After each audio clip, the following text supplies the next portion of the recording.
নমস্কার বন্ধুরা, সকল বন্ধুদের জানাই শুভ সকাল। সকালে বাড়ির ছেলে মেয়ে, মা কাকিমাকে সঙ্গে নিয়ে আমরা হাঁটতে বেরিয়েছি। আজকে আমি বৃষ্টি ভেজা সবুজ গ্রাম বাংলাকে আপনাদের সামনে তুলে ধরার চেষ্টা করছি। যদিও গ্রামে থাকি, এখন আমাদের রাস্তা সবই পাকা, ঢালাই হয়ে গেছে। ঢালাই রাস্তার দুই পাশে কলা গাছের সারি আর একদিকে সবুজ বাগান বাড়ি। ঢালাই রাস্তার পাশাপাশি আপনাদের মাটির কাদা রাস্তাও দেখালাম। কাঁচা রাস্তার পাকে সবুজ প্রকৃতির ছোঁয়া, আর গ্রামের এই নিগ্ধ সকাল সবুজ প্রকৃতির যেন মিলন মেলা। চারিদিকে সবুজ আর সবুজ।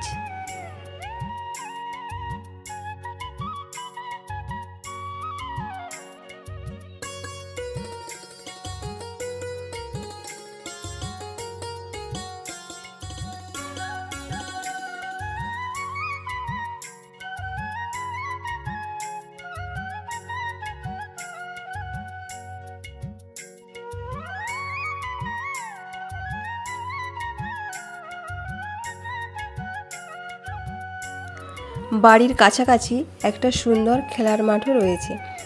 মাঝে মাঝে বৃষ্টির জন্য মাঠটি সবুজ হয়ে গেছে। গ্রামের মাঠে খালে এখনও অনেক সাদা বক দেখা যায়।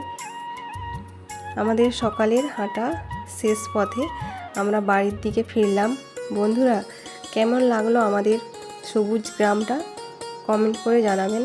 ভালো থাকবেন।